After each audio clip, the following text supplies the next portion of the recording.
Now with us, we have Dr. Phil Fernandez of the Institute for Biblical Defense. And the reason we've asked you to answer a couple questions for us, Dr. Phil, is because of your background. You have a PhD in philosophy of religion. Yes. And in debating some guys as Christian Voice 08 on YouTube, I've been confronted with people who simply think that saying there is no God or making the statement there is no God suddenly makes them an atheist, and that atheism is, in fact, not a worldview or not a position. And so I'd like for you to begin with, if you could just define atheism for us. Yeah, atheism, it comes from Greek words, and the Greek word theos for God, means no, so it means no God. So traditionally, atheism meant belief in no God.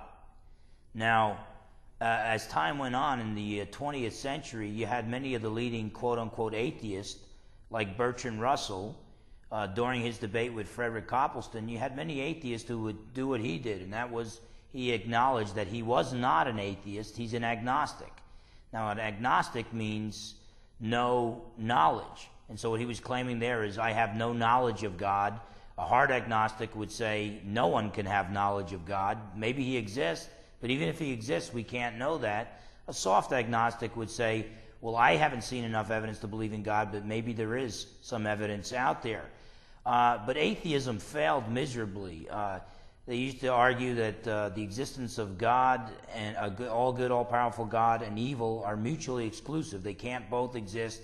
Evil exists, therefore God does not exist. And that was shown to be a fallacious argument. There's a hidden premise, and the hidden premise is that God cannot allow evil for the purposes of a greater good. And so basically what happened was atheist philosophers began to realize that you could not disprove God's existence with logical necessity. And so they went from being atheist to start calling themselves agnostics.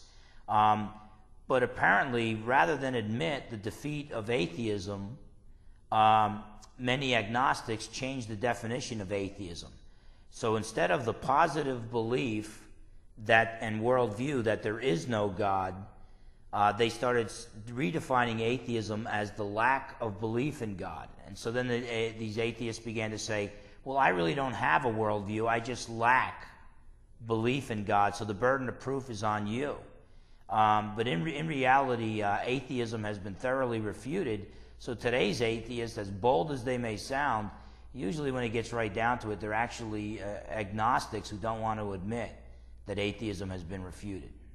And so the base argument for that is that you cannot prove with logical necessity that there is no God, so you're simply relying on your presupposition that there is no God, or that you don't have a knowledge of Him.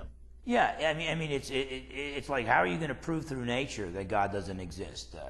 Most atheists act like science, through study of the physical world, they've disproven the existence of God. Well, that's not the case. I mean, even if you assumed evolution were true, there has been no scientific proof to prove something can come from nothing without a cause. That life could come from non-life without intelligent intervention, that multi-celled animals came from single-celled animals. All of these supersede or violate natural laws of physics. And the superseding of a natural law, that by definition is a miracle.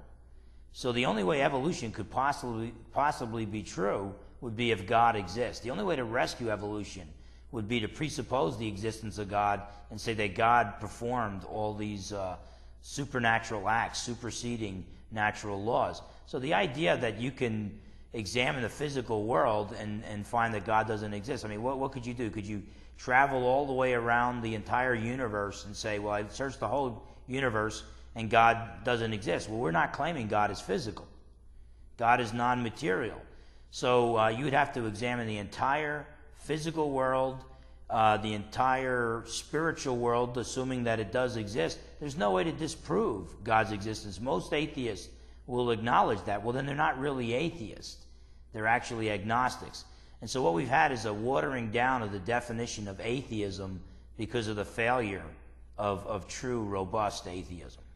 Well, then, in that case, the way you're describing atheism, it really is a religion, is it not? Because it's taking a stand on a religious issue, that being, is there a God or is there not a God? Yeah, atheism is a way to view reality. It's a worldview, and I would also argue that, like as you said, it's a religion. If I say God exists, the atheist would say, well, that's a religious statement. That's why they don't want creationism or intelligent design taught in the public schools, because they say, well, that's a religion that's being taught. Well, when the atheist, if Richard Dawkins says God does not exist, he has not changed the subject. We are still talking about religious issues. So by negating my proposition, by negating a religious proposition, you don't change the subject. It's still a religious statement. And so the belief there is no God is as religious as the belief there is a God. The 1961 Turcaso versus Watkins Supreme Court decision, the Supreme Court ruled that secular humanism is as much a religion as theistic religions. And then they pointed out that Buddhism is a religion, yet traditional Buddhists don't believe in God. So the atheists have religious beliefs that impact every aspect of their lives, just as Christians have religious beliefs that impact their lives. It's simply not fair to say that atheism is just rational and Christianity is a religion that holds to its beliefs by blind faith. That's not the case. We both have faith, and religious faith, I would say. The question is, whose religion, whose faith is founded on the evidence? And I would argue that Christianity passed the test and atheism does not. And now for both the atheist viewers and the Christian viewers and the agnostic viewers, I have a fear that you just broached that I wanted to bring up. In its core, Buddhism, or at least certain variants of Buddhism, can be atheistic, but with a spiritual component, correct? Yes, in fact, I'd probably be a little bit more accurate to say that it's agnostic. The Buddha himself was asked if God existed, and he said that he didn't know, and really it's irrelevant. So as far as Buddhism, traditional Buddhism is concerned, all that really matters is attaining to nirvana, enlightenment. And the whole issue of God isn't even important, and Buddha wasn't even sure if he existed and didn't really care. So yet, Buddhism is a spiritual belief system. It is a religion. So belief in God is not essential to something being religious. I would actually, there was a document written in 1933 that stated that there is nothing in human nature that is alien to the religious. And basically what it's saying is if you're human, you're religious. Now that document in 1933, signed by John Dewey and many other atheists, was Humanist Manifesto #1. And so I would agree with that they were being honest. And now by 1973, the second Humanist Manifesto, now they were arguing we need to get religion out of the schools. So now they were backing, by 1973, they were backing off from admitting the obvious, and that is that atheism or secular humanism is itself a religion. And in that case, if secular humanism is a religion, and we're bowing then to the will and the ability of man to save himself from whatever natural destruction is coming or whatever dangers, then in effect we're simply making a religion where man himself is a god. Well, it's actually, I don't know if it's Humanist Manifesto #1 or #2, but they say no deity will save us, we must save ourselves. And they even have a creed in Humanist Manifesto #1 that lists 10 to 12 different doctrines that they actually believe and hold to. One of the definitions of a religion in Webster's dictionary is a set of beliefs and behaviors that are accepted by a group of people, pretty much with passion. And if the new atheists, for instance, Richard Dawkins and Christopher Hitchens and Sam Harris, these guys hold to their beliefs with passion, and they're very vocal about it, and they want to propagate their faith with other people. So the idea that atheists are all in the realm of reason and science, and people of the traditional religions like Christianity are just in irrational faith and pre-scientific beliefs and superstition, that's really not the case.